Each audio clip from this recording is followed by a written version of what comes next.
कृष्ण वसते वसते बोले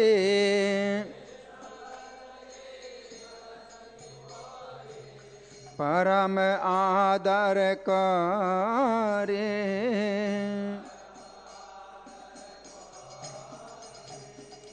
शुद्ध भक्त चरण रेणु भजन अनुकूल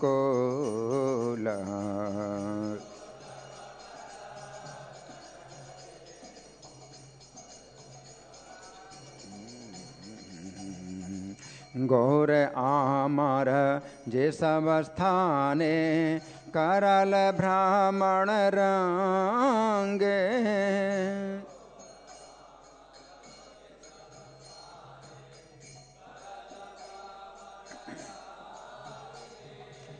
से सब स्थान हेरिबो आमे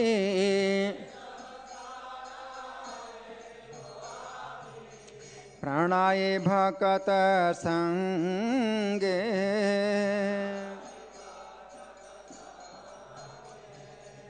शुद्ध भकत चरण रेणु भजन अनुकूल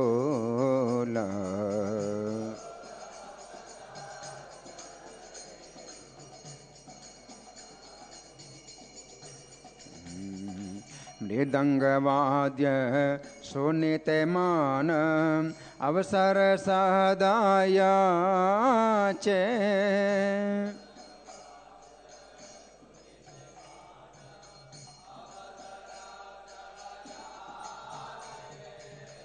गौरवित कीर्तन सुने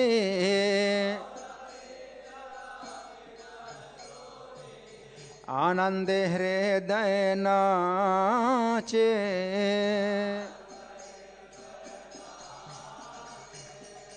शुद्ध भक्त चरण रेणु भजन अनुकूल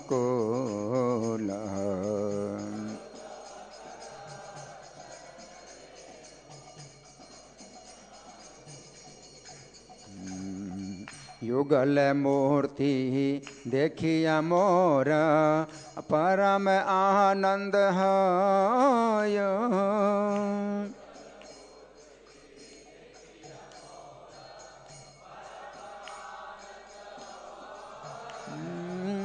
प्रसाद सेवा करिते है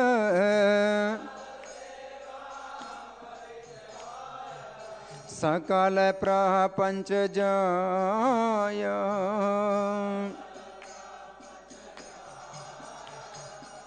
शुद्ध भक्त चरण रेणु भजन अनुकूल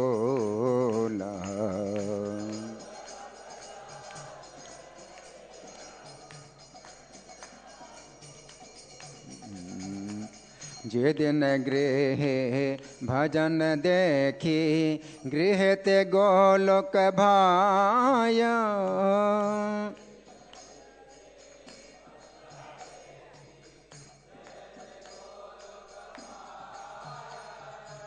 चरण सीधो देखिया गंगा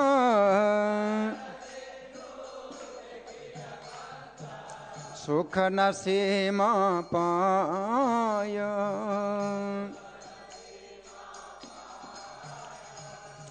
शुद्ध भक्त चरण रेणु भजन अनुकूल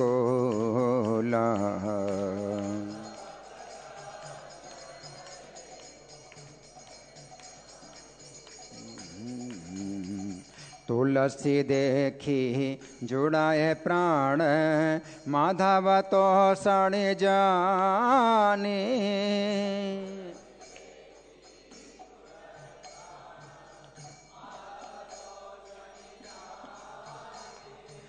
गौर प्रिय सक सेवाने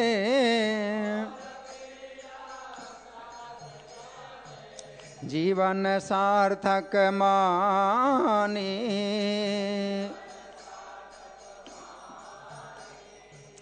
शुद्ध भक्त चरण रेणु भजन अनुकूल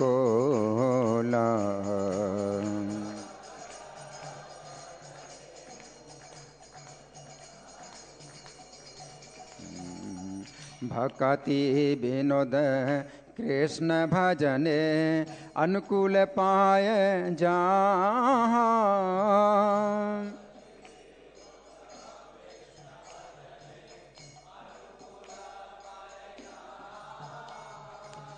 प्रतिदिवस परम सुखे स्वीकार करता।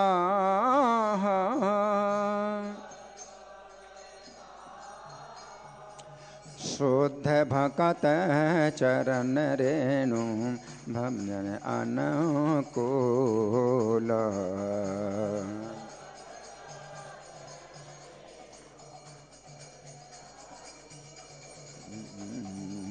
भगत सेवा परम सिद्धि प्रेम लति कर मूल।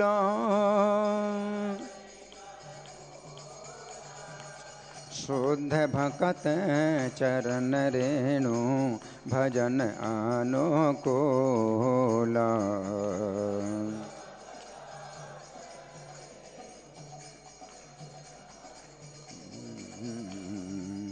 हरे कृष्णा कृष्णा कृष्णा हरे हरे, हरे राम राम राम हरे हरे। जय हो।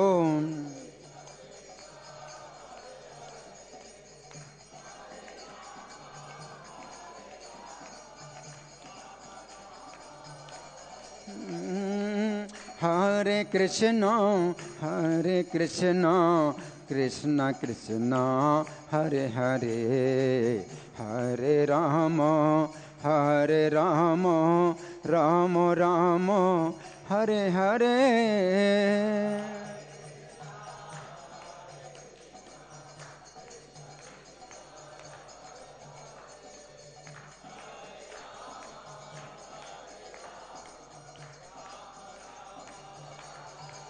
नित्य गौर हरि बोल हरि बोल, हरि बोल हरि बोल।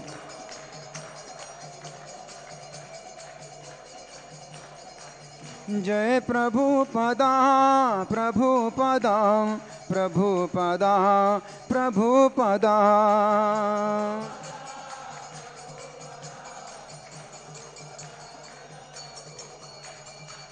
जय ओम विष्णुपाद परमहंस परिव्राजकाचार्य स्तोत्र श्री श्रीमद् his divine grace Abhay Charanaravinda Bhaktivedanta Swami Srila Prabhupada की।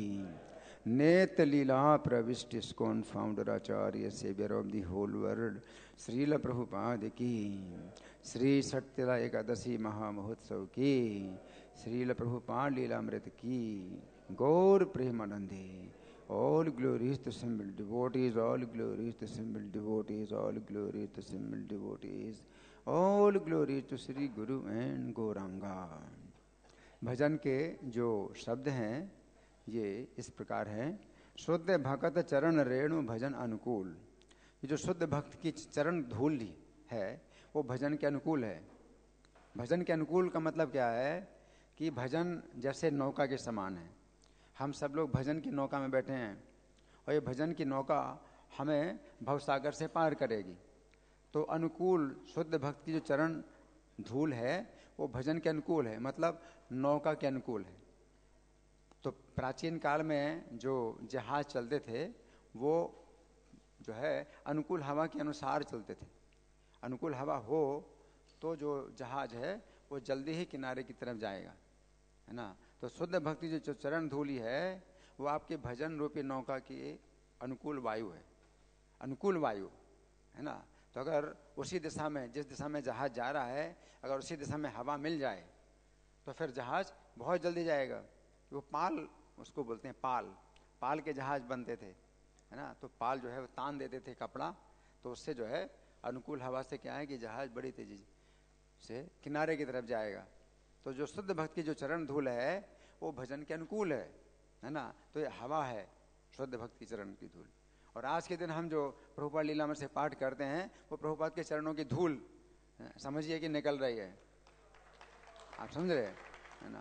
तो हम जब पाठ करते हैं तो समझिए कि जो वक्ता पाठ कर रहा है, पाठक जो पाठ कर रहा है, उसके मुख से प्रभुपाद के चरणों की धूल निकल रही है और आपकी भजन रूपी नौका के वो अनुकूल वायु की तरह है जो तेजी से किनारे की तरफ ले जाएगी। भगत सेवा परम सिद्धि, तो भक्त की जो सेवा है परम सिद्धि है। परम सिद्धि तो कई प्रकार की सिद्धियां हैं, 8 प्रकार की सिद्धियां हैं, अणिमा लघिमा, लेकिन परम सिद्धि क्या है? भक्त की सेवा। जो शुद्ध भक्ति जो सेवा है वो परम सिद्धि है। परम सिद्धि का मतलब क्या है? संसिद्धिम परमाम गता, गीता में भगवान कहते हैं संसिद्धिम परमाम गता नाप्नुवन्ति महात्माना। वो इस भौतिक संसार में नहीं आना, इस भौतिक संसार में दोबारा जन्म नहीं लेना, वो परम सिद्धि है ना। तो 8 प्रकार की सिद्धियां हैं, तो उनसे आप भौतिक संसार में दोबारा जन्म लेते हैं, लेकिन जो परम सिद्धि है वो क्या है कि भौतिक संसार में दोबारा जन्म आप नहीं लेंगे। नाप्नुवन्ति महात्माना संसिद्धिम परमाम गता। दुखालयम अशाश्वतम, दुखालय और अशाश्वत अनित्य जगत है और मृत्यु का स्थान है। तो यहाँ पर दोबारा ना जन्म लेना तो वो जो है परम सिद्धि है और वो महात्मा कहलाता है। वो महात्मा कहलाता है जिसको वो परम सिद्धि प्राप्त होती है। तो जो भक्त की सेवा है तो वो परम सिद्धि है। जिस प्रकार की माधव तिथि भक्ति जननी, तो माधव तिथि जो एकादशी की तिथि है ये भक्ति जननी है, भक्ति को उत्पन्न करती है, भक्ति की माता है ना। तो भक्ति उत्पन्न करती है। माधव तिथि भक्ति जननी जतने पालन करी, तो बड़े यत्न से पालन करें। तो बड़े यत्न से पालन करें का मतलब क्या है कि एकादशी के दिन आप अन्न से बहुत दूर रहें, क्योंकि आप 15 दिन तक अन्न खाते हैं, है ना। तो वो अभ्यास बना हुआ है अन्न खाने का। इस दिन आपको अन्न का त्याग करना है तो आपको बहुत यत्न करना है, बहुत ध्यान देना है कि कुछ भी मिलता है प्रसाद के रूप में तो तुरंत खाने की आदत है और ये होना चाहिए आदत, लेकिन आज के दिन प्रसाद के रूप में भी अन्न नहीं खाना है। तो इसलिए आपको बहुत प्रयास करना है, जतन पालन करी, है ना। कृष्णा वसति वसति बलि परम आदर वरी, तो कृष्ण वसति जहाँ पर कृष्ण निवास करते हैं उसी को अपना निवास स्थान हमें बनाना है। और परम आदर है, बहुत आदर पूर्वक हमें उस स्थान को अपना निवास स्थान बनाना है ना। तो कृष्ण जहाँ निवास करते हैं तो प्रभुपाद के जितने मंदिर हैं, इस्कॉन के मंदिर हैं, ये भी जो है प्रभुपाद ने जो है कृष्ण के निवास स्थान बनाए हैं। तो आप यहाँ पर भी अगर निवास करते हैं परम आदर पूर्वक आप निवास करिए कि छोड़ के ना जाइए, ठीक है ना। तो इस्कॉन छोड़ के ना जाइए, इस्कॉन को जो है कृष्ण का निवास स्थान है। कृष्ण वसति वसति बोली, तो कृष्ण का जो निवास स्थान है उसी को ही अपना स्थान बनाना है और बड़े आदर पूर्वक बनाना है। गौर आमार ये सब स्थान है करल भ्रमण रंगे, तो हमारे गौरांग महाप्रभु ने जिन जिन स्थानों में जो है आनंद पूर्वक भ्रमण किया था, तो बहुत से स्थान हैं भगवान गौरांग जो है जहाँ भ्रमण करते रहे, से सब स्थान हेरी वामी, तो उन स्थानों को मैं भी देखूंगा। तो मेरी बड़ी इच्छा है उन स्थानों को देखूं, लेकिन कैसे? प्रणयी भक्त संगे, जो प्रेमी भक्त उनके संग में रहना है तभी हम देख पाएंगे। तो भगवान गौरांग के जो स्थान है उनको भी देखने के लिए हमारे पास आंखें चाहिए। तो आंखें कैसे मिलेंगी? प्रणयी भक्तों के संग में हमें आंखें मिलेंगी। जिनके पास आंखें हैं तो उनकी आंखों से हम देख पाएंगे। तो आप जो है गौरांग महाप्रभु के स्थानों को, जहाँ जिन स्थानों में गए थे उन स्थानों को आप नहीं देख सकते हैं। तो जो जिनके पास नेत्र हैं, जो प्रणयी भक्त हैं, प्रेमी भक्त हैं, उनके संग में ही आपको नेत्र मिल सकते हैं। मृदंग वाद्य सुनिते मन अवसर सदा याचे, तो हमारा जो मन है तो हमेशा अवसर की याचना करता है, मांगता है कि ऐसा अवसर कब मिलेगा। क्या? मृदंग वाद्य सुनिते मन, तो मन जो है हमेशा उस अवसर की याचना करता है, उस अवसर को हमेशा ढूंढता है कि मृदंग वाद्य जो है कैसे सुने, है ना। तो प्रभुपाद जो है मृदंग के बहुत प्रेमी थे, है ना। तो प्रभुपाद जब विदेश में जब मृदंग आया था, भारत से जब मृदंग आया था तो प्रभुपाद बहुत तेजी से दौड़े, है ना। और लिफ्ट में भी जो है वो काम नहीं कर रही थी या थोड़ा देर लग रही थी तो जल्दी सीढ़ियों से उतर के गए मृदंग मृदंग को लेने के लिए, है ना, तो ऊपर थे प्रभुपाद। तो मृदंग जो है ये प्रभुपाद को बहुत प्रिय था, चैतन्य महाप्रभु को बहुत प्रिय, है ना। ये जो है वाद्य है, वाद्य माने अनेक प्रकार के वाद्य होते हैं, उनमें से मृदंग वाद्य जो है बहुत प्रिय है ना। तो मृदंग वाद्य सुनित्य मन अवसर सदा याचे। तो अवसर, मन जो है हमेशा अवसर की याचना करता है, मांगता है, ढूंढता है अवसर कि मृदंग की आवाज़ कब सुनाई पड़े। और गौर विहित कीर्तन सुने, लेकिन खाली मृदंग की आवाज़ नहीं, गौर विहित कीर्तन, उसमें गौर चैतन्य महाप्रभु ने जो कीर्तन चलाया है उसको सुनना है ना। तो हरे कृष्ण मंत्र, अगर चैतन्य महाप्रभु ने हरे कृष्ण मंत्र दिया है तो हरे कृष्ण मंत्र के ही जो है कीर्तन की ध्वनि हमें सुनना चाहिए, है ना। तो अपने अपने ढंग से कीर्तन नहीं करना चाहिए, गौरव हित कीर्तन सुनी। तो चैतन्य महाप्रभु और उनकी शिष्य परंपरा के आचार्य हैं, तो उन्होंने जो कीर्तन की प्रणाली निश्चित की है उसी के अनुसार हमें कीर्तन सुनना चाहिए। आनंद हृदय नाचे, तो उसको सुन करके आनंद में हृदय नाचता है ना। तो ये जो है ऐसा होना चाहिए। युगल मूर्ति देखिया मोर परम आनंद होए। युगल मूर्ति, तो राधा कृष्ण की युगल मूर्ति देख करके परम आनंद है, मुझे परम आनंद प्राप्त होता है। तो अकेले कृष्ण नहीं, जब कृष्ण राधा रानी के साथ होते हैं तब वो पूर्ण होते हैं, और राधा के बिना कृष्ण आधा है। तो युगल मूर्ति का मतलब है कृष्ण जो है पूरी उनकी कृपा प्राप्त होती है जब राधा रानी के साथ होते हैं।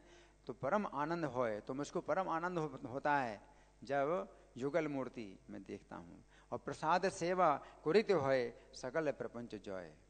तो प्रसाद सेवा करते समय सकल प्रपंच जय, जितने प्रपंच है वो सब पर विजय प्राप्त होती। तो प्रसाद सेवा का मतलब प्रसाद ग्रहण करना। तो प्रसाद का जो है ये सेवा कहलाती है, प्रसाद सेवा। आप प्रसाद ग्रहण करते हैं तो प्रसाद सेवा कहलाती है। तो प्रसाद सेवा का मतलब प्रसाद की भावना से आप जब प्रसाद लेते हैं ना, तो प्रसाद सेवा कहलाती है ना। और अगर प्रसाद की भावना नहीं है तो आप कुछ खाएंगे, ये ठीक है, ये ठीक नहीं है, ये स्वादिष्ट नहीं है, ये अलग कर दो, ये फेंक दो, तो वो नहीं है प्रसाद सेवा। प्रसाद सेवा का मतलब है आदर पूर्वक प्रसाद की भावना से प्रसाद सेवा करी तो है सकल प्रपंच जय। तो जितने प्रपंच हैं, जितने भी माया के बंधन हैं, उन पर विजय प्राप्त होती है प्रसाद सेवा से। जे दिन गृहे भजन देखी गृहे ते गोलोक भाय। तो जिस दिन घर में भजन में देखता हूँ तो गृहे ते गोलोक भाय, तो गृह में ही गोलोक की भावना आती है, गोलोक धाम दिखाई पड़ता है। अपने घर में ही गोलोक धाम है ना। तो घर छोड़ने की जरूरत नहीं है, घर में अगर कीर्तन होता है तो घर ही गोलोक धाम है, घर ही वैकुंठ है। चरण सीधु देखिया गंगा सुख न सीमा पाए। और गंगा को देखते हैं जब, जो चरण भगवान के चरणों से निकली है, तो सुख न सीमा, तो सुख की सीमा नहीं मिलती, असीम सुख प्राप्त होता है। तुलसी देखी जुड़ाए प्राण माधव तोषण जानी। तो तुलसी को देख करके प्राणों को शीतलता प्राप्त होती है ना। तो प्राण जो है हमारे इस भौतिक संसार में क्या है, तपे हुए हैं। संसार दावानल में जो है हमारे प्राण तपे हुए हैं, लेकिन प्राणों को शीतलता मिलती है कैसे, तुलसी को देख करके। क्यों? क्योंकि तुलसी माधव तोषणी है, माधव को संतुष्ट करने वाली है तुलसी। तो तुलसी का दर्शन करने से ही प्राण क्या होते हैं, शीतल हो जाते हैं, जुड़ाए प्राण है। गौर प्रिय शाक सेवने जीवन सार्थक मानी। और जब शाक आप ग्रहण करते हैं जो भगवान चैतन्य को प्रिय थे, भगवान चैतन्य जो है शाक प्रिय थे, उनको शाक का भोजन, तो कई प्रकार के शाक बनाते थे अद्वैताचार्य, दूसरे भक्त लोग कई प्रकार के शाक बनाते थे चैतन्य महाप्रभु ने। तो भगवान को शाक का भोजन बहुत प्रिय था। तो गौर प्रिय शाक सेवन जीवन सार्थक मानी। तो जीवन जो है वो मैं अपना सार्थक मान लेता हूँ। भक्ति विनोद कृष्ण भजने अनुकूल पाए जहा। तो भक्ति विनोद जो है कृष्ण के भजन में जो भी अनुकूल पाते हैं, अनुकूल से संकल्पा, है ना। तो कृष्ण के भजन के जो अनुकूल हो, है ना, तो वो जहाँ भी मिल जाए, है ना।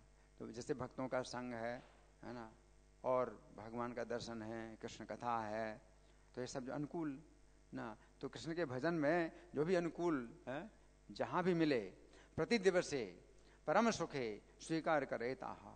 तो प्रतिदिन उसी को स्वीकार करना है, उसी को स्वीकार करना जो कृष्ण के भजन के अनुकूल हो, और भजन के जो प्रतिकूल है तो उसको हमें छोड़ना। प्रातिकूल से वर्जनम, तो प्रतिकूल को जो है हमें छोड़ना है ना। तो असत्संग, त्याग, ये वैष्णव आचार, असत्संग जो है ये भजन के प्रतिकूल है ना। मांसाहार, व्यभिचार, ये सब चीज़ें भजन के प्रतिकूल हैं, तो उनको जो है त्यागना है। तो इस तरह से ये एकादशी कीर्तन कहलाता है, क्योंकि इसमें एकादशी की भी बात आई है, और एकादशी के साथ साथ तुलसी महारानी का भी महात्मा आता है ना।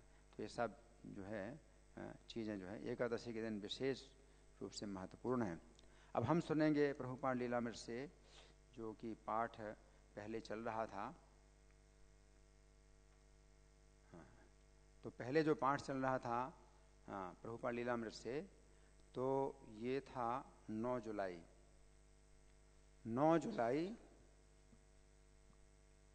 1976, न्यूयॉर्क में थे प्रभुपाद, न्यूयॉर्क में थे 9 जुलाई 1976। और फिर प्रभुपाद भारत की यात्रा में जा रहे हैं, तो यहाँ पर वो अध्याय समाप्त हुआ था। अब नया अध्याय शुरू हो रहा है, तो 9 जनवरी 1977, हाँ, अब 9 जनवरी 1977 की घटना बताई जा रही है। और प्रभुपाद कहाँ पर हैं? बम्बई में, बम्बई में हैं प्रभुपाद। श्रील प्रभुपाद भोर होने के पूर्व ही प्रातःकालीन भ्रमण के लिए चल पड़े। भोर होने के पूर्व का मतलब क्या है कि हाँ, सूर्य निकलने से पहले, है ना। तो 9 जनवरी है ना, तो 9 जनवरी मतलब ये जनवरी का महीना भी चल रहा है ना। तो देर में होता है उजाला, उजाला देर में होता है ना। मंगल आरती समाप्त हो जाती है 5:30 बजे, 5:30 बजे के बाद ही प्रभुपाद निकल पड़े, तो उजाला नहीं हुआ। तो उजाला देर में होता है जाड़ों में।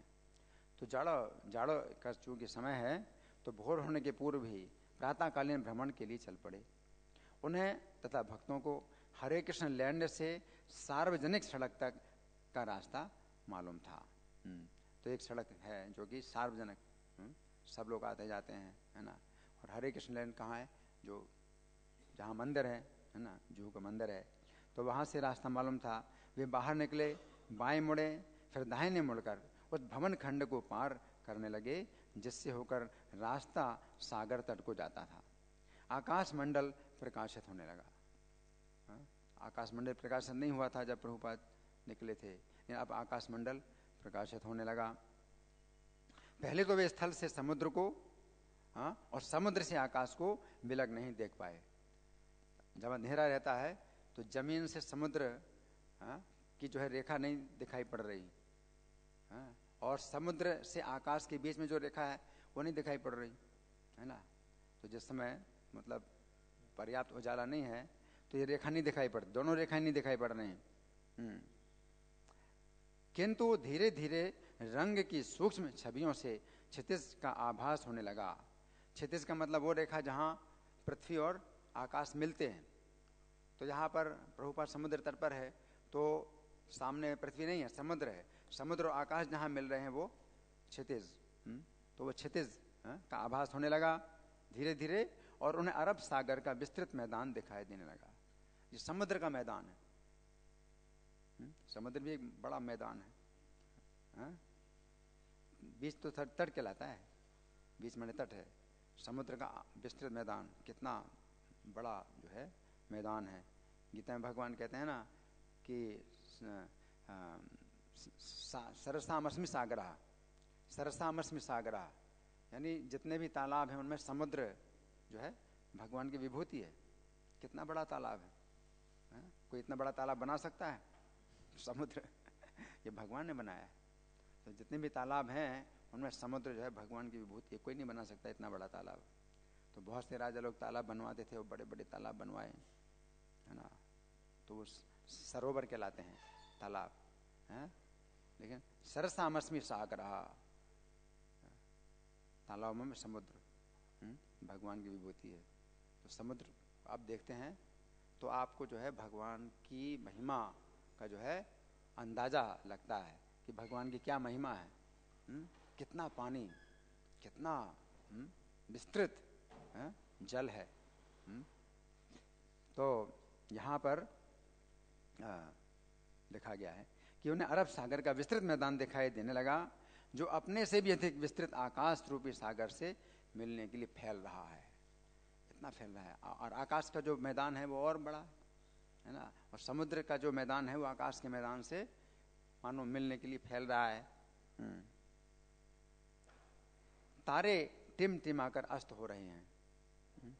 अब तारे अस्त हो रहे हैं, जो तारे जो है जैसे समुद्र का उदय, सूर्य का उदय होता है तो तारे अस्त हो जाते हैं, है ना। तो प्रभुपाद कहा करते थे कि जो तारे हैं तो ये मायावादियों के और पाखंडियों के अनेक प्रकार के जो सिद्धांत हैं वो तारे की तरह हैं, है ना। तो वो जो है अपना बड़ा प्रभाव दिखाते हैं जब सूर्य नहीं होता। नहीं, जैसे सूर्य का उदय होता है तो सब तारे जो है दिखाई नहीं पड़ते, उनका कुछ प्रभाव नहीं है। तो कृष्ण रूपी सूर्य, कृष्ण भावनामृत का जो सूर्य है जब उगता है तो जितने पाखंडियों के सिद्धांत हैं वो सब तारों के समान हैं, उनका फिर कुछ प्रभाव नहीं रहता, है ना। तो प्रभुपाद कहते हैं कि हमेशा कृष्ण को अपने सामने रखो, तो ये जो मायावादियों के सिद्धांत हैं, निर्विशेषवादियों, निराकारवादियों के सिद्धांत हैं, तो सब तारे के समान है, फिर आपको बाधा नहीं डालेंगे, है ना, उनका कोई प्रभाव नहीं रहेगा। तो तारे टिमटिमाकर अस्त हो रहे थे जब प्रभुपाद अपनी छोटी शिष्य मंडली के साथ विस्तृत सागर तट पर टहल रहे थे। तो बहुत थोड़े ही शिष्य होते थे प्रभुपाद के साथ में, जो कि प्रभुपाद के साथ भ्रमण में रहते थे, है ना। तो उनकी बाईं ओर झुके हुए तालों की पंक्ति थी और दाईं ओर गरजती फेनल उत्ताल तरंगें थी। तो इस प्रकार से चल रहे हैं समुद्र की तरफ कि समुद्र दाईं तरफ है और जो ताड़ के पेड़ हैं वो बाईं तरफ है ना। इस प्रकार से समुद्र की तरफ चल रहे हैं, समुद्र को दाहिने करके चल रहे हैं। श्रील प्रभुपाद अपने कंधे के ऊपर स्लेटी ऊनी चादर, केसरिया रंग का रेशमी कुर्ता और धोती और हल्के लाल रंग के किरमिज के जूते पहने थे। वे एक छड़ी का भी इस्तेमाल कर रहे थे, किंतु उस पर जोर देकर नहीं वरन हल्के से झुकते थे। तो छड़ी पर पूरा भार नहीं डालते थे प्रभुपाद, छड़ी को जमीन में जरूर रखते थे लेकिन पूरा भार नहीं डालते थे, बल्कि झुक जाते थे, जिससे छड़ी के ऊपर पूरा भार ना पड़े, झुक जाते थे। और वे तेजी से डग भरते तो छड़ी को आगे ले जाकर बालू में गड़ा देते थे। तेजी से डग भरते, प्रभुपाद का जो पैर है वो बहुत मतलब उनका जो डग है वो बहुत बड़ा होता था। तो प्रभुपाद अपना पैर जब बढ़ाते थे तो कदम जो उनका है ना तो बहुत बड़ा होता था। तेजी से कदम भरते और फिर उठा लेते थे छड़ी को, बालू में गड़ा देते, फिर उठा लेते, और इस प्रकार वे लय पूर्वक डग भर रहे थे। यानी छड़ी को जो है जब जमाते थे और पैर उठाते थे तो वो जो है बिल्कुल उसी क्रम में होता था, ठीक सही क्रम में होता था। नहीं तो क्या होता है, छड़ी कभी रखते हैं कभी उठाते हैं, कुछ पता ही नहीं चल रहा है कि छड़ी की आवश्यकता है नहीं है ना। तो प्रभुपाद छड़ी का सहारा जो लेते थे तो इस तरह से लेते थे कि कुछ उनको जो है मतलब उसे सुविधा मिले चलने में। इस प्रकार वे लय पूर्वक डग भर रहे थे, वे तन कर चल रहे थे और सिर को ऊंचा उठाए। तो प्रभुपाद तन करके चलते थे, सिर को ऊपर उठा करके चलते थे। किसी ने पूछा कि आपका जो सिर है वो हमेशा बहुत ऊंचा उठा रहता है ना। तो प्रभुपाद उत्तर देते थे, क्योंकि मैं कृष्ण का संदेश दे रहा हूँ इसलिए मेरा सिर ऊंचा उठा हुआ। अरे वो आगे इसमें लिखा है, तब बंबई के लोगों की एक लंबी पंक्ति दिखाई पड़ी। उनमें जुहू में रहने वाले कई धनी व्यक्ति थे जो प्रातःकालीन भ्रमण के लिए आए थे। कुछ नारियल वालों ने अपने ठेले लगा लिए थे। तो सवेरे के समय जो है बहुत वहाँ लोग आते हैं, तो नारियल वालों ने ठेले लगा लिए थे। चुने हुए नारियलों के सिरे का थोड़ा सा हिस्सा काट कर वे प्रथम ग्राहकों की प्रतीक्षा में थे। तो पहले से काट देते हैं थोड़ा सा हिस्सा, जिससे कि नारियल जो है वहाँ से कोमल हो जाए और तुरंत जो है उसमें छेद करके और पीने के लिए दें। अब उस समय पाइप होता था नहीं, ये पता नहीं है, नहीं तो पाइप डाल करके दे दें तुरंत नारियल वाले। श्रील प्रभुपाद को सवेरे इसी समय घूमना पसंद था, और यदि मौसम अच्छा होता तो वे घूमने अवश्य निकलते थे। मौसम अगर अच्छा हो, मतलब अगर पानी की बाधा ना हो, पानी वर्षा ना हो, तो प्रभुपाद जो है घूमना पसंद करते थे, चाहे वे विश्व के किसी भी कोने में हों। तो प्रभुपाद का जो है प्रातःकालीन भ्रमण, मॉर्निंग वॉक, है ना। तो प्रभुपाद कहा करते थे कि 3 चीज़ों के द्वारा मेरे शरीर की रक्षा हो रही है। हाँ, और वो एम है, तीनों एम है। क्या है? Massage, medicine and morning walk. Prabhupada देखिए कि ये 3 एम है, 3 माँ है जिनसे मेरी रक्षा होती है ना। तो मालिश और प्रातःकालीन भ्रमण और दवाइयाँ, अंग्रेजी में तीनों जो है एम से होता है ना। तो प्रभुपाद किसी भी कोने में हो, लेकिन घूमने अवश्य निकलते थे। किंतु जुहू का समुद्र तट उनके घूमने के लिए विशेष प्रिय स्थानों में से एक था। जुहू का समुद्र है बहुत प्रिय था प्रभुपाद को। रास्ते में सफ़ेद कमीज और सफ़ेद पैंट पहने डॉक्टर पटेल उनसे और उनके शिष्यों से आ मिले। उनके साथ अनेक मित्र थे, जिनमें से अधिकतर डॉक्टर और वकील थे। श्रील प्रभुपाद मौन थे, किंतु अब वे बोलने लगे। सामने के समुद्र तट की ओर संकेत करते हुए उन्होंने टिप्पणी की।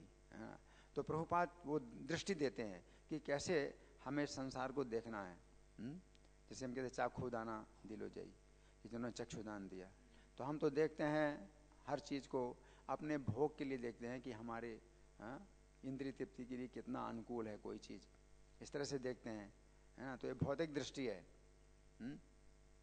प्रभुपाद दृष्टि देते थे। तो प्रभुपाद कैसे देखते हैं? जब बोलते हैं तो वो दृष्टि मिलती है देखने की, चखो दाना दिलो जाई। तो प्रभुपाद जो है दृष्टि देते हैं। तो बोलने लगे। क्या बोले? सामने के समुद्र तट की ओर संकेत करते हुए उन्होंने टिप्पणी की। सामने के समुद्र। तो प्रभुपाद ने क्या कहा? हर चीज कितनी सुंदर है, आकाश को देखिए कितना निर्मल, कितना सुंदर है, सब कृष्ण की कृपा है। पूर्णम इदम। अपने बैत से उन्होंने लंबे शालीन ताड़ के वृक्षों की ओर संकेत किया। उन्होंने कहा पेड़ को वृक्ष कहते हैं, वृक्ष योनि में जन्म लेने की निंदा की गई है। कृष्ण की योजना से वृक्ष भी बढ़िया ढंग से उगते हैं, ये सुंदर लगते हैं। तो वृक्षों का अपना कोई गुण नहीं है। कोई जीव जो है वृक्ष योनि में आता है तो उसे थोड़ी पता चलता है कि उसका शरीर कैसा है और कितना सुंदर है। वृक्ष थोड़ी जानते। वृक्ष तो मूर्छित अवस्था में रहते हैं, बेहोशी की हालत में है वृक्ष। चेतना बहुत उनकी है कम है। चेतना बहुत कम है उनकी। लेकिन ये कृष्ण की योजना से वृक्ष उगते हैं। वृक्ष में थोड़ी पता चलता है कि कब उनके शरीर में फल लगते हैं, कब फूल लगते हैं, उन्हें कुछ पता नहीं चलता। तो अचेत जैसे है ना। लेकिन कृष्ण की योजना से सब जो है सुंदर है ना। तो प्रभुपाद ये कह रहे हैं कि कृष्ण की योजना से वृक्ष बढ़िया ढंग से उगते हैं, ये सुंदर लगते हैं, है ना। लेकिन प्रभुपाद ने कहा कि वृक्ष योनि में जन्म लेने की निंदा की गई है। मतलब आप मत सोचिए कि हम वृक्ष बन जाएं। वृक्ष तो बड़े सुंदर लगते हैं, तो हम वृक्ष बने नहीं। आपको वृक्ष नहीं बनना है। अगर वृक्ष बनना है तो भगवान के धाम में बनो। वहाँ पर जो वृक्ष हैं वो पूर्ण चेतन है। वो वृक्ष भी पूर्ण चेतना में रहते हैं, वो अचेत नहीं है वृक्ष। डॉक्टर पटेल ने कहा ये सब कृष्ण के प्रतिनिधि हैं, ये सब कुछ पूर्ण है ना। तो डॉक्टर पटेल ने कहा कि कृष्ण के प्रतिनिधि सब कुछ पूर्ण है। तो प्रभुपाद उसको सुधार रहे हैं। ईशोपनिषद से उदाहरण देते हुए श्रील प्रभुपाद ने कहा पूर्णम पूर्णम इदम पूर्णम अदः। श्रील प्रभुपाद ने नास्तिकों की विचारधारा के विरुद्ध बोलते हुए इस जटिल भौतिक सृष्टि का कोई सृष्टा नहीं है बताया कि जिस तरह उगता हुआ सूर्य प्रत्येक वस्तु को प्रकाशित करता है, उसी तरह यह संसार भगवान की सृष्टि है। तो डॉक्टर पटेल ने जो बताया था वो नास्तिकों की विचारधारा है। तो नास्तिकों की विचारधारा है कि भाई सब कुछ पूर्ण है ना, सब कुछ भगवान है और कोई सृष्टा नहीं है। नास्तिक लोग जो है हर चीज में देखते हैं पूर्णता देखते हैं, लेकिन वो सृष्टा को नहीं देखते कि सृष्टा कौन है, जिसका नियंत्रण है हर चीज में और जिससे हर चीज उत्पन्न होती है, तो वो नहीं जानते हैं। तो प्रभुपाद ने फिर बताया ईशोपनिषद से और क्या कहा कि जिस तरह उगता हुआ सूर्य प्रत्येक वस्तु को प्रकाशित करता है, उस तरह ये संसार भगवान की सृष्टि है। इस समय सूर्य उगता है तो उस समय क्या होता है, सब लोग उठ जाते हैं, अपने अपने काम में लग जाते हैं, है ना। तो सूर्य के द्वारा गति प्राप्त होती है ना।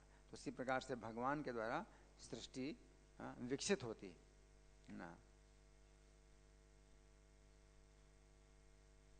क्योंकि इसकी उत्पत्ति भगवान से हुई है जो स्वयं पूर्ण है, अंडांतरस्थ है, परमाणु चयांतरस्थम, गोविंदमादि पुरुषम तमहम भजामि, है ना। तो प्रभुपाद बता रहे हैं हर परमाणु में भगवान स्थित हैं, है ना। तो इसको समझो कि भगवान सृष्टि नहीं बन जाते हैं, सृष्टि के अंदर भगवान हैं, उपस्थित हैं, और भगवान से सृष्टि उत्पन्न होती है, विकसित होती है, तो भगवान के द्वारा होती है, क्योंकि भगवान प्रत्येक परमाणु के अंदर स्थित है। इस तरह से समझना है। फिर प्रभुपाद कहते हैं परमाणु का अर्थ है अणु से भी छोटा, 6 परमाणुओं से एक अणु बनता है, अणु का यही आकार है। आप 6 परमाणुओं को मिला दें, उस एक परमाणु में भी परम ईश्वर का निवास है ना। तो आज के विज्ञान में परमाणु की संरचना बताई जाती है कि अंदर नाभिक होता है और बाहर उसके कक्षाएं होती हैं जिनमें इलेक्ट्रॉन घूमते हैं, और नाभिक के अंदर प्रोटॉन और न्यूट्रॉन रहते हैं, है ना। लेकिन वो नहीं जानते कि परमाणु के अंदर भगवान है, नहीं जानते। तो जो परमाणु के नाभिक के बाहर जो कक्षाओं में इलेक्ट्रॉन घूम रहे हैं, तो वो बताते हैं कि वो घूम रहे हैं इलेक्ट्रॉन, लेकिन उनको गति किसने दी है वो नहीं जानते। तो परमाणु के अंदर भगवान है जो इलेक्ट्रॉनों को गति दे रहे हैं। उनके अलग अलग कक्षाओं में इलेक्ट्रॉन जो घूम रहे हैं, तो उनको गति कौन दे रहा है, तो उनके पास उत्तर नहीं है ना। तो प्रत्येक परमाणु की संरचना वो जानते हैं, लेकिन उसके अंदर वो भगवान को नहीं देख पाते। परमाणु को भी तोड़ते हैं, परमाणु को भी तोड़ते हैं, नाभिक को भी तोड़ते हैं, लेकिन वो नहीं जानते हैं कि भगवान उसके उपस्थित हैं। तो प्रभुपाद कह रहे हैं कि उस एक परमाणु में भी परम ईश्वर का निवास है। तो डॉक्टर पटेल ने कहा उसने इसे बनाया और तब उसने इसमें प्रवेश किया, वेद यही कहते हैं। तो प्रभुपाद ने कहा हाँ, परमात्मा हर वस्तु में है, पूरे मानव जीवन का उद्देश्य ये सब समझना और ईश्वर का गुणगान करना है। तो प्रभुपाद क्या कह रहे हैं कि केवल इतना ही नहीं है कि आपने समझ लिया कि ईश्वर सब में है, आपको गुणगान करना है। कि आप नहीं कर सकते, आप तो परमाणु के अंदर प्रवेश नहीं कर सकते, और जो परमाणु के अंदर प्रवेश कर सकता है ना, तो उसका गुण देखो। और वो आपके जो है मित्र के रूप में हैं, आपके साथ हैं, आपके हृदय में हैं, मित्र के रूप में हैं। तो ऐसे मित्र को आप क्यों नहीं स्वीकार करते, ऐसे मित्र को आप क्यों नहीं मित्र बनाते जो परमाणु के अंदर भी प्रवेश कर सकता है और अपने भक्तों की सहायता करेंगे, तो पूरी रक्षा कर सकते हैं, हर चीज की रक्षा कर सकते हैं, है ना। तो प्रभुपाद कहते हैं कि मानव जीवन का उद्देश्य ये सब समझना और ईश्वर का गुणगान करना है। इतना पर्याप्त नहीं है कि भाई आपने जान लिया ये परमाणु के अंदर स्थित है, नहीं, आपको उनका गुणगान करना है। ये भी समझो, है ना, कि प्रत्येक व्यक्ति अपने गुणगान से प्रसन्न होता है ना। तो भगवान भी प्रसन्न होते हैं। तो भगवान में भी जो है ये मानसिकता है भगवान के अंदर भी कि आप उनका गुणगान करें। मद भक्ता यत्र गायन्ति तत्र तिष्ठामि नारद। तो मेरे भक्त जहाँ मेरा गुणगान करते हैं वहाँ मैं रहता हूँ। तो आगे प्रभुपाद कहते हैं और मनुष्य सुअर जैसा जीवन बिताकर उसे नष्ट कर रहा है। तो सुअर क्या करता है, केवल इंद्रिय तृप्ति के लिए अपना खाता है, हर चीज खाता है, सोता है, अपना जीवन नष्ट करता है ना। तो अगर आप कृष्ण का गुणगान नहीं करते हैं तो आपका जीवन क्या है, सुअर की तरह। जो प्रसाद नहीं भगवान को अर्पित नहीं करते हैं, तो जो भोजन है वो मल की तरह है। तो मल ही खा रहे हैं, तो सुअर की तरह आप जो है मल खाते हैं। अगर आप जो है कृष्ण भावना भावित नहीं है, है ना। आगे प्रभुपाद, फिर प्रभुपाद मौन हो गए, वे केवल मंद स्वर में हरे कृष्ण मंत्र जपते रहे। अब समुद्र तट पर उजाला हो गया था और अनेक लोग जो सवेरे के भ्रमण के लिए निकले थे अथवा अपनी दौड़ लगा रहे थे, प्रभुपाद के सामने से गुजरते ही उनका अभिवादन करने लगे। तो प्रभुपाद का प्रभाव था कि लोग जो है दौड़ लगाते हुए भी प्रभुपाद को इशारा करते थे। और इतना जो है इतना भी जो है मतलब काफी बड़ा गुण है कि सामने चलें, है ना, तो प्रभुपाद को जो है सम्मान का इशारा करते थे, दौड़ते हुए प्रभुपाद को सम्मान का इशारा करते। इसमें ही बहुत बड़ी रक्षा होती है ना, कि भक्त का जो है सम्मान किया जाए, है ना। और प्रभुपाद जो है प्रातःकालीन भ्रमण के समय या जाप भी करते थे, बातें भी करते थे, जाप भी करते थे। तो ऐसा भी मतलब हो सकता है, ऐसा भी हो सकता है कि आप कोई भी चीज़ देखते हैं, हाँ, तो आप जाप करते हैं, है ना, वो दृष्टि जो है आप प्राप्त कर सकते हैं कि किस दृष्टि से आपको देखना हर चीज़। कृष्ण भावना भावित दृष्टि अगर आपकी होती है तो आप जाप करते करते हर चीज़ देखते हैं और आपको कृष्ण की याद आती है। तो प्रभुपाद वो दृष्टि दे रहे हैं, जाप भी करो, जाप भी करो और देखो, समुद्र को देखो, आकाश को देखो, पृथ्वी को देखो, है ना, वृक्षों को देखो, है, और जब भी करो, और कैसी दृष्टि से जब करो, कृष्ण कृष्ण भावना भावित होकर के, हैं, वृक्ष की योनि में भी वृक्ष जो है, ये कृष्ण की योजना से वृक्ष में जो है इतनी सुंदरता आई है। कृष्ण की योजना से समुद्र जो है इतना बड़ा विस्तृत समुद्र है, ये कृष्ण की योजना है, हैं? इसमें किसी की बुद्धि है, ऐसे नहीं बन गया है समुद्र। तो ये सब जो है प्रभुपाद जब करते हैं सवेरे के भ्रमण। अभिवादन का तात्पर्य उनके प्रति आदर प्रकट करना था या कम से कम सुप्रभातम कहना था। अंग्रेजी बोलते हैं गुड मॉर्निंग, हिंदी बोलते हैं सुप्रभातम। तो जो भी हो, हरे कृष्णा बोलते हैं हम लोग हमेशा, ना गुड मॉर्निंग, ना गुड इवनिंग, ना गुड नाइट, क्या बोलते हैं, हरे कृष्णा, है ना। लेकिन जिनका कायदा है, जिनका तरीका है इस प्रकार का, तो भक्त को जो है वो इस तरह से भी करते हैं और इस तरह से अपना सम्मान प्रकट करते हैं। उत्तर में प्रभुपाद सदैव क्या बोलते थे, हरे कृष्णा। कोई कहता गुड मॉर्निंग तो उत्तर क्या है, Hare Krishna. Good night, good evening, good afternoon, तो प्रभुपाद का उत्तर होता था हरे कृष्णा। सहसा प्रभुपाद फिर बोल उठे, हमारे विरुद्ध बहुत बड़ा षड्यंत्र चल रहा है। प्रभुपाद बोले, हमारे विरुद्ध बहुत बड़ा षड्यंत्र चल रहा है? क्यों? क्योंकि प्रभुपाद ने जो आंदोलन चलाया है एक बहुत बड़ा जो है क्रांतिकारी आंदोलन है, क्रांतिकारी आंदोलन है ना। आंदोलन का मतलब मूवमेंट, जिसमें कि कुछ मूवमेंट होती है, कोई गति होती है ना। लोगों को जो है हम जागृत करते हैं, जो सो रहे हैं उनको जगाते हैं, और जो सोते हुए लोग हैं वो बहुत अशांत होते हैं, डिस्टर्ब होते हैं कि क्यों हमें डिस्टर्ब कर रहे हो, कितनी अच्छी नींद आ रही है, मकान में आग लगी है और आप सो रहे हैं, अच्छी नींद आ रही है, और हम अगर आपको उठाएं तो आप कहेंगे डिस्टर्ब क्यों कर रहे होंगे, है ना। संसार दावन लीढ़ी लोगा, संसार जंगल में जो है आग लगी है और उसमें आपको बड़ी अच्छी नींद आ रही है और बड़ा अच्छा सपना देख रहे हैं, तो आपके सपने को हम भंग करते हैं, आपकी निद्रा को भंग करते हैं, तो बहुत शिकायत आती है ना। तो षड्यंत्र, इसलिए प्रभुपाद कहते हैं कि हमारे विरुद्ध लोग षड्यंत्र कर रहे हैं, है ना। क्यों षड्यंत्र कर रहे हैं कि इतनी अच्छी नींद को जो है ये भंग करते हैं हरे कृष्णा वाले, है ना। तो हरे कृष्ण का कीर्तन करेंगे, किताबें बांटेंगे, तो हमें जो है मतलब हमें बड़ी बाधा होती है, हमारे अज्ञान में जो है बहुत बाधा आती है और हमें अज्ञान का सुख प्राप्त हो रहा है, तो बाधा डालते हैं हमारे अज्ञान में, हमारे सुख में बाधा डालते हैं। तो प्रभुपाद कहते हैं हमारे विरुद्ध बहुत बड़ा षड्यंत्र चल रहा है।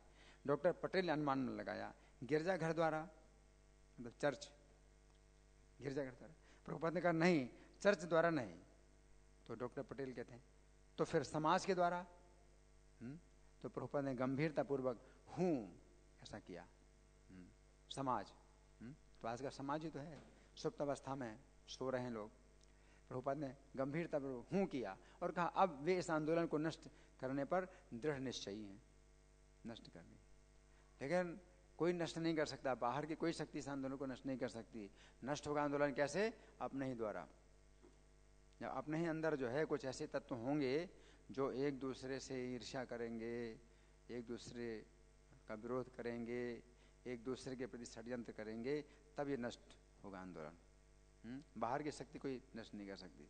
लेकिन प्रभुपाद कह रहे हैं कि वो दृढ़ निश्चय किया उन्होंने इस आंदोलन को नष्ट करने का। उन्होंने कोई विस्तार नहीं बतलाया। प्रभुपाद ने फिर और ज्यादा स्पष्टीकरण नहीं किया, मतलब किस प्रकार से क्या है। कोई विस्तार नहीं बताया और ना डॉक्टर पटेल तथा अन्यों ने इससे कोई निष्कर्ष निकाला कि प्रभुपाद के मन में क्या था। डॉक्टर पटेल ने कहा कि जो कुछ भी हो, भारत में कृष्ण भावनामृत आंदोलन के विरुद्ध कोई षड्यंत्र नहीं चल सकता। उन्होंने इतने कहा कि षड्यंत्र नहीं चल पाएगा, भारत में कृष्ण भावनामृत आंदोलन के विरुद्ध कोई षड्यंत्र नहीं चल पाएगा। लेकिन वास्तव में कोई षड्यंत्र पूरी दुनिया में कोई ताकत नहीं है, जो कि चले षड्यंत्र मतलब चला सके ना। जैसे कि रूस ने जो है बहुत बड़ा षड्यंत्र किया कृष्ण भावनामृत आंदोलन के विरुद्ध, है ना। भक्तों को जो है अलग अलग कैंपों में भेजा, उनको यातनाएं दी उनको। तो उससे क्या हुआ कि रूस ही जो है कई टुकड़ों में कई टुकड़े हो गए, रूस के ही कई टुकड़े हो गए। तो उन्होंने इस आंदोलन के टुकड़े टुकड़े किए, भक्तों को अलग अलग किया, तो रूस के ही कई टुकड़े हो गए। तो कोई शक्ति नहीं है इस आंदोलन को नष्ट करने वाली, है ना। तो प्रभुपाद ने उत्तर दिया, मैं भारतवर्ष में ये आंदोलन चलाना चाहता था। मैंने अनेक मित्रों से प्रार्थना की, मुझे बस एक पुत्र दे दो, किंतु कोई राजी नहीं हुआ। जिनके कई पुत्र थे तो प्रभुपाद कहते एक पुत्र दे दो, कोई राजी नहीं हुआ। उन्होंने कहा, स्वामी जी इससे क्या लाभ होगा? यदि मैं अपने पुत्र को वैष्णव या ब्राह्मण बनने दूं तो क्या फायदा होगा? हमारी सेवा तो नहीं करेगा। वो कहते हमारी इंद्रिय तृप्ति तो नहीं करेगा वो अगर वैष्णव बन जाएगा, ब्राह्मण बन जाएगा तो इसमें हमारी इंद्रिय तृप्ति क्या होगी? जीवन का उद्देश्य, जीवन का लक्ष्य इंद्रिय तृप्ति है, तो हर कोई यही सोचते हैं, है ना। तो अपना पुत्र को नहीं देना चाहते। और पुत्र अगर जुआड़ी बन जाए, शराबी बन जाए तो अच्छा है, नरक में जाए तो अच्छा है, हमारी इंद्रिय तृप्ति तो होगी। हमारा पुत्र जो है नरक में जाए तो ठीक है, और जन्म जन्म जो है गर्भवास का कष्ट भोगे तो वो ठीक है, लेकिन भगवान के धाम चला जाएगा हमारा पुत्र, तो हमारा क्या फायदा होगा उससे, है ना।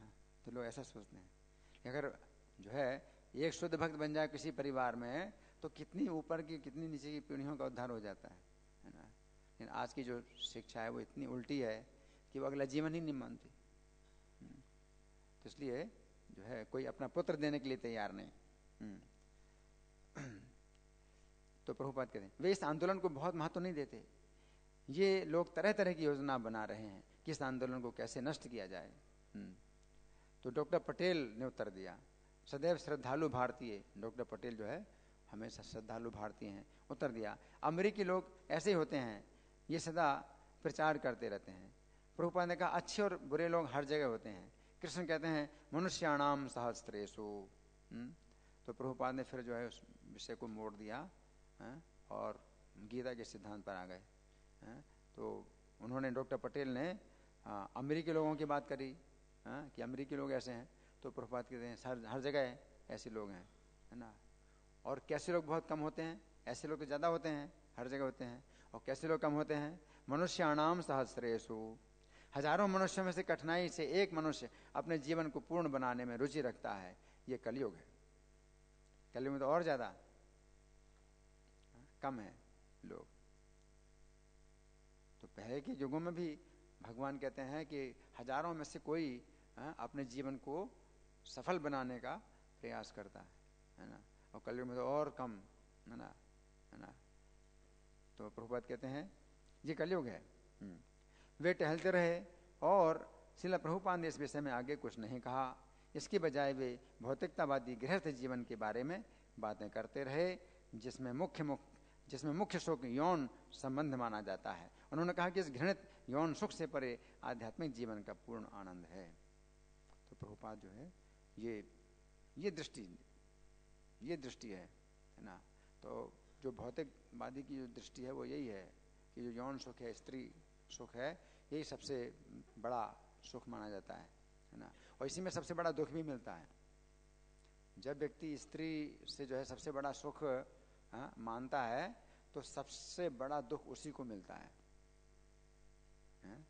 तो स्त्री में कोई दोष नहीं है, लेकिन दोष क्या है उसमें, उसको भोगने की जो भावना है, इसमें बहुत बड़ा दोष है कि स्त्री को भोगना, ये स्त्री पुरुष को भोगे, एक दूसरे को भोगने की जो भावना है, इसमें बहुत बड़ा दोष है।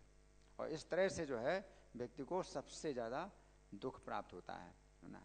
तो प्रभुपाद क्या कहते हैं कि इस घृणित यौन सुख से परे आध्यात्मिक जीवन का पूर्ण आनंद है। ये घृणित यौन सुख है? कंडूयनेन करियो इव दुख दुखम, है ना। यन मैथुनादि गृह मेधि सुखम ही तुच्छम। जो गृह मेधि सुख है वो मैथुन से प्रारंभ होता है।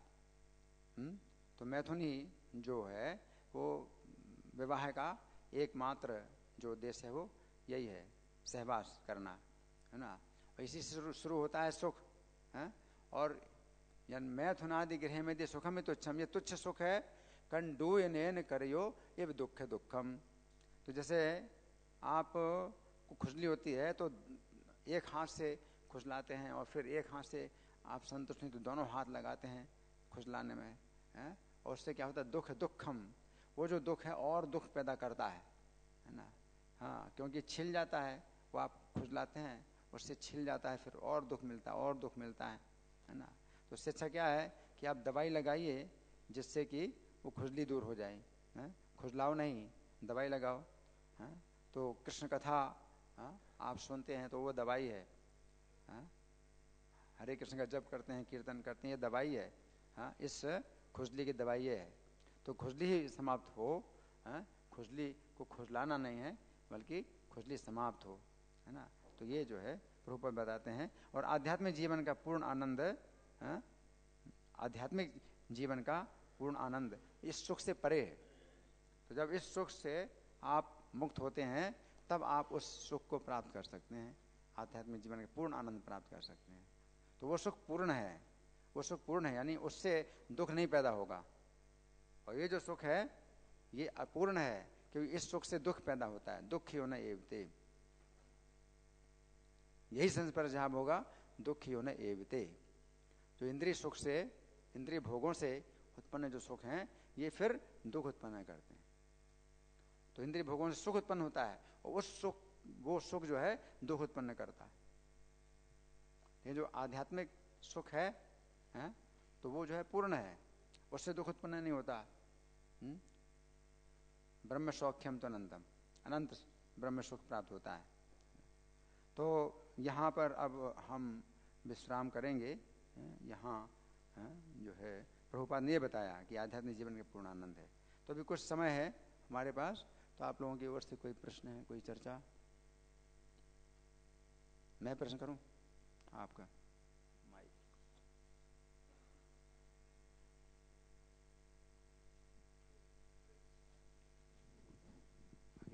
चलो, हो गया हो गया हो गया। हरे कृष्णा प्रभु जी, जैसे कि परमाणु में भगवान का वास बताया जाता है, जैसे कि भगवान है, तो कोई सोचेगा कि परमाणु में भगवान है तो पूरा एकदम पैक रहते होंगे, बड़े कष्ट में होंगे। हाँ, परमाणु के अंदर भगवान स्थित हैं, तो वो इतने सूक्ष्म है कि वो परमाणु भी जो है उनके लिए बहुत बड़ा। जैसे आप घर में, बड़े घर में रहते हैं ना, तो आप कैसे रहते हैं, बड़े मतलब उसमें आपके कई कमरे हैं और आप जो है सोते हैं, चलते फिरते हैं। उसी प्रकार से भगवान परमाणु के अंदर भी, इतना छोटा परमाणु के अंदर भी भगवान इतने छोटे हैं कि वो परमाणु भी उनके लिए बहुत बड़ा स्थान है उनके रहने के लिए। ऐसे नहीं कि वो उसमें जो है वो मतलब बंद हो गए, जैसे कि छोटे से आपको जो है बॉक्स में बंद कर दिया जाए टाइट करके, तो आप हिल ना पाए, डुल ना पाए, ऐसे नहीं है। भगवान परमाणु के अंदर भी जो है मतलब इतने फ्री हैं, बिल्कुल स्वतंत्र हैं, और नियंत्रण, उनका पूरा नियंत्रण है, हर चीज़ पर नियंत्रण है। एक एक परमाणु के अंदर भगवान का पूरा नियंत्रण है ना। तो इस तरह से समझना। धन्यवाद। आपका प्रश्न? इनको माइक दीजिए। हरे कृष्ण। परमात्मा ही परमाणु के अंदर रहते हैं ना, परमात्मा जो रूप है भगवान का, परमात्मा के। तो शास्त्रों में बताया कि उनका साइज तो थंब के बराबर है। जी, हृदय में परमात्मा, हृदय में जो परमात्मा है वो अंगूठे के क्या, अंगूठे के पोर के बराबर है। और आपका अंगूठे का पोर जितना बड़ा उतने बड़े, तो परमात्मा भी छोटे बड़े होते हैं आपके शरीर के अनुसार। आपके शरीर का अंगूठे का पोर जितना बड़ा, जितना छोटा होता है, उस तरह से भगवान है वो परमात्मा। और उनके द्वारा स्मृति ज्ञान अपोहन प्राप्त होता है। परमाणु के अंदर जो भगवान है वो सब कुछ नियंत्रण करते हैं, सब कुछ जो है उनके द्वारा नियंत्रण होता है परमाणु के अंदर। ठीक है, धन्यवाद। शिला प्रभुपाद ग्रंथरा लीलामृत की जय, शिला प्रभुपाद की जय। राधा पार्थसारथी ललिता विशाखा गौर निताई, सीताराम लक्ष्मण हनुमान की जय।